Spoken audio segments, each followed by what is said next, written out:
and he's been open about his priorities, including personal matters and a desire to join a team that wants him and has a strong chance of winning. Rodgers discussed his split from the Jets with Pat McAfee yesterday and what that in-person meeting was like with new head coach Aaron Glenn. I think we're going to have this long conversation. I've flown across the country, and 20 seconds in, he goes, literally, I'm talking to the GM about something, and he leans to the edge of his seat and goes, "So do you want to play football?" And I was like, "Yeah, I'm interested." And he said, "We're going a different direction at quarterback." And I said, and I was kind of shocked. Now, not shocked because I didn't think that was a possibility. Listen, of course, they want to move on. That's totally fine. But shocked because I just flew across country. You could have told me this on the phone. If we weren't even going to have a conversation, and this is verbatim exactly how it happened. So I said, "Huh?"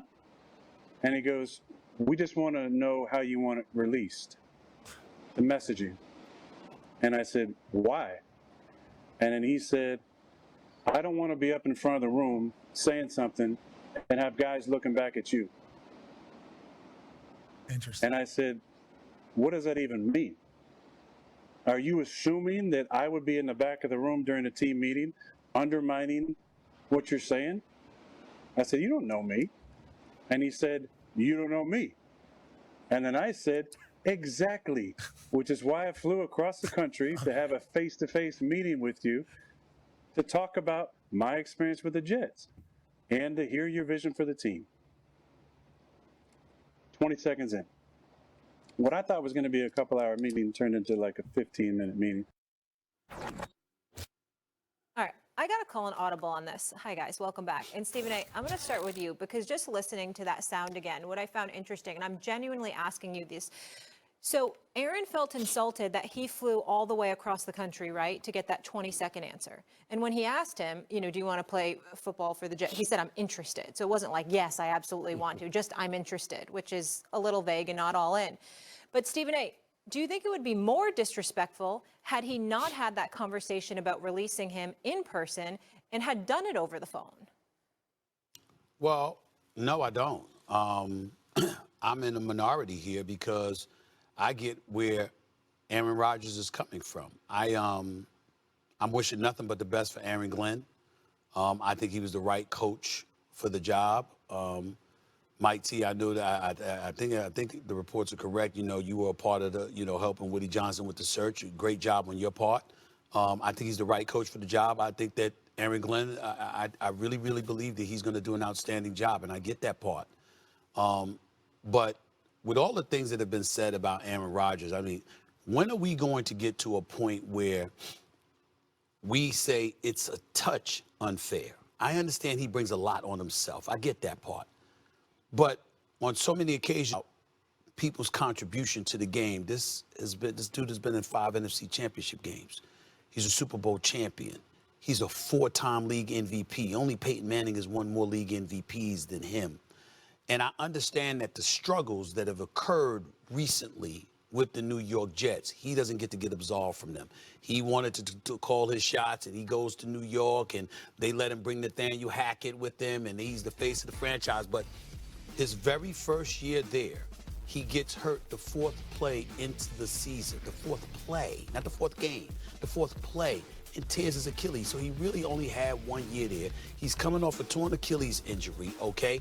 And even though it was a down year, and we know that about Aaron Rodgers, okay? By the way, he struggled a couple of years in Green Bay before he got to the New York Jets. I'm not losing all of that.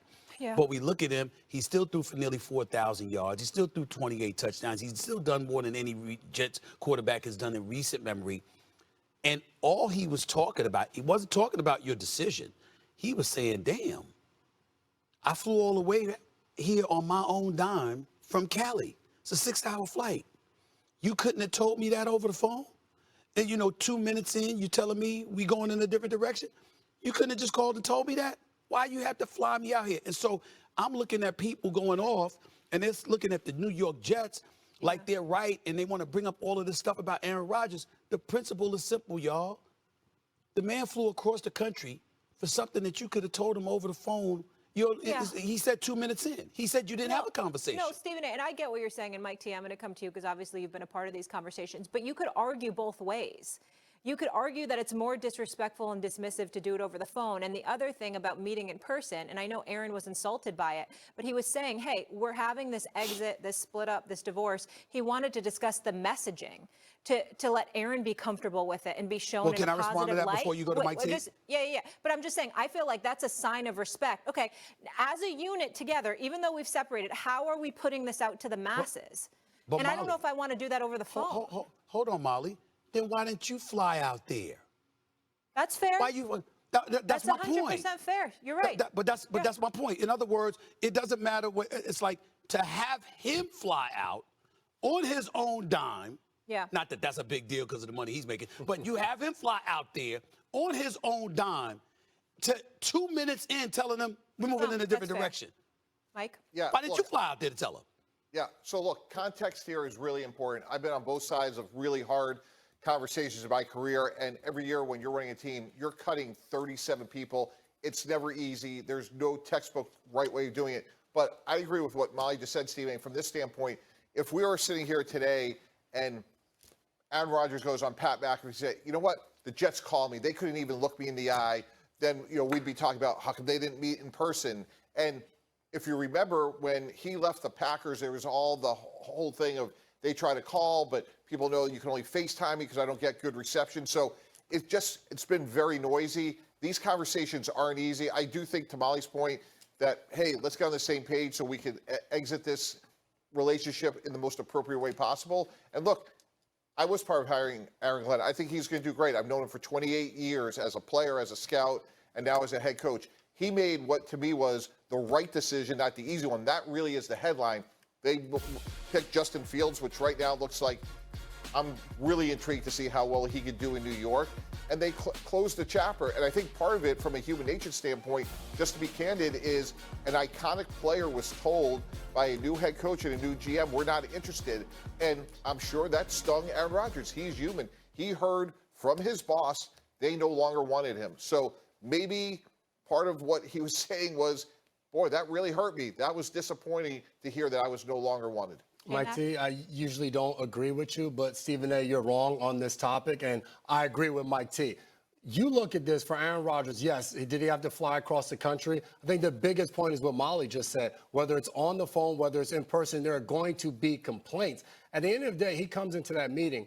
Why would Aaron Glenn want to get to know Aaron Rodgers if they've already made the decision to move on? If you're Aaron Rodgers, I don't want to sit and talk to you for hours if you already know that my services are no longer needed for this organization. Yeah. It sucks to be told, especially when you've reached the level of Aaron Rodgers. I never got to that point, so I don't know what it feels like. I do know what it feels like to be cut. And when you're sitting across from somebody and you don't feel like you get to argue your point or give your perspective of why the product on the field was the way it was, why they are moving on, then yes, you do feel like it was a disservice done to you. So I understand his feelings, but that doesn't make the Jets wrong. I look at this situation, if you're a Jets fan and you heard what Aaron Rodgers had to say yesterday, you're fired up. You're like, finally, they've made a decision and they've run with it and they're not looking back. Yes, the Aaron Rodgers era came in with a lot of hope, and some of it wasn't Aaron Rodgers' fault. But at the end of the day, they're in a position now with a new general manager, with a new head coach, with a new quarterback.